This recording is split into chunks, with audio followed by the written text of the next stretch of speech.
तृणमूल की बम्पर जीत के बाद कोलकाता के मेयर फिरहाद हकीम का आया बयान। तृणमूल कांग्रेस के नेता फिरहाद हकीम ने पार्टी की लगातार सफलता और भाजपा की हार पर कड़ा बयान दिया। उन्होंने कहा है कि मदारी हाट में तृणमूल कांग्रेस की जीत ने भाजपा को फिर से निराश किया है। उन्होंने भाजपा और सीपीएम पर आरोप लगाया है कि वे जनता के बीच भ्रम फैलाने की कोशिश कर रहे थे, लेकिन लोग अब समझ चुके हैं कि तृणमूल ही सच्ची पार्टी है जो उनके हक के लिए हमेशा काम कर रही है। उन्होंने सीपीएम और भाजपा द्वारा किए गए वोट ट्रांसफर की योजना को नाकाम बताते हुए कहा है कि तृणमूल को हराने के लिए एक बार फिर से सीपीएम ने भाजपा को वोट ट्रांसफर करने का प्रयास किया था, लेकिन अब उनके पास कुछ नहीं बचा है। जनता की आस्था तृणमूल में है और यही पार्टी लोगों को आगे ले जाएगी। धन्यवाद জানিয়েছেন আমাদের দলের কর্মী এবং বাংলার মানুষকে যে আমাদের পার্টি তৃণমূল কংগ্রেসের উপর পূর্ণ আস্থা রাখার জন্য।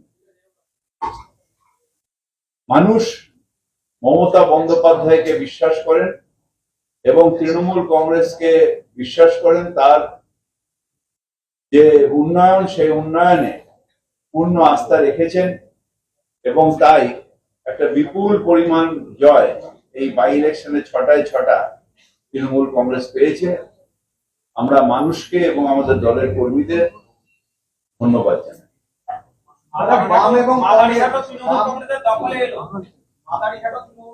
মাদারিহাট এলো, সবকটাই এলো। মাদারিহাটও এসছে, ওটা আগে মনোজ টিক্কা জিতেছিল 2বার না 3বার, এটাও এখন আর বিজেপির কাছে নেই।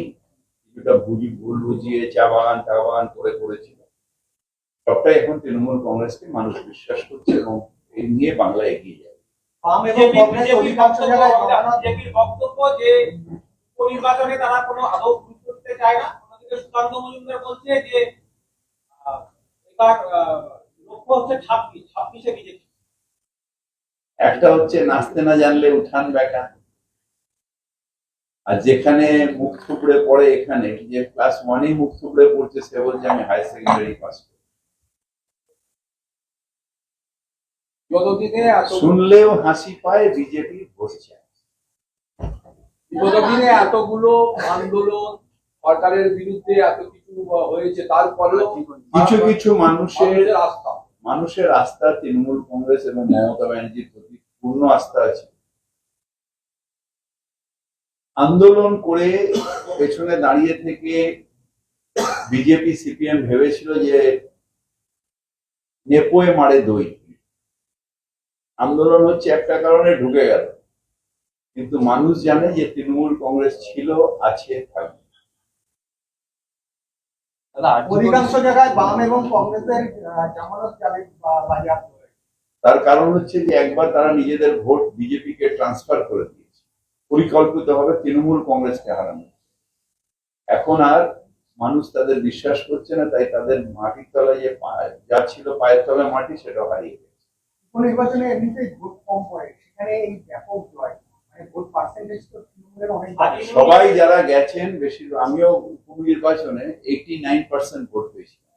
আলিপুরে যখন উপনির্বাচনে আমি দাঁড়িয়েছিলাম, কারণ যা পোলিং হয়েছিল তার 89%। মানুষ মমতা বন্দ্যোপাধ্যায়ের উন্নয়নে দিনকে দিন, আপনি যদি দেখেন ধারাবাহিকভাবে 11, 16, 21, আমরা আস্তে আস্তে অনেক মানুষ আমাদের সাথে আসছেন, মানে ভোটের পার্সেন্টেজ আমাদের বাড়তে থাকছে।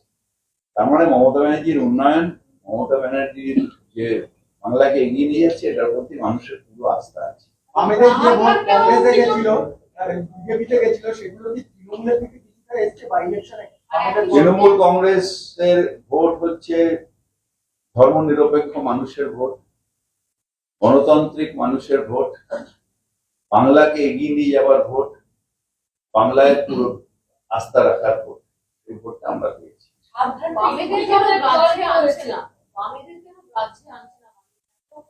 তার কারণ হচ্ছে যে একবার দিয়ে দিয়েছে, একবার আপনি যদি ভোট ট্রান্সফার করে দেন, তাহলে আর তারপরে মানুষ তার বিশ্বাস করবে না।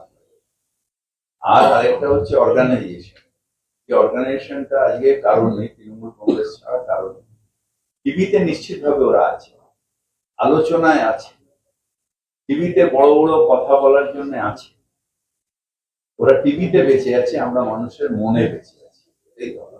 আচ্ছা, আর্যিকরের প্রভাব কোনোভাবেই পড়লো না। না, আরজি করে প্রভাব পড়বে না, কারণ আরজি কর নিয়ে কোনো বিবাদই নেই। আরজি করে আমরাও চাচ্ছি যে দোষীর শাস্তিও হয়ে, আরজি করের যারা ডাক্তার তারাও সেটা চাইছে। আরজি করের প্রভাব কি? আরজি কর তো আমার বিরুদ্ধে নয়, মুখ্যমন্ত্রী তো তিনবার করে তাদের সাথে বসেছে। ডাক্তাররা তো আমাদের বিরুদ্ধে নয়, বা আমরা ডাক্তারের বিরুদ্ধে নয়, এটা লাগিয়ে দিচ্ছে সিপিএম। ভেবেছিল যে ওই নেপোয় মারে দই, না, ওরাও যেটা চাইছে আমিও সেটা চাইছি, ওরাও যেটা চাইছে মুখ্যমন্ত্রীও সেটা চাইছে, যে হ্যাঁ নিরাপত্তার জন্য যা যা দরকার ওদের কমিটি করেছে, তা সেগুলো করবো আমরা একসাথে। দাদা, নবাবগঞ্জে ইন্ডিয়া জোটের জয়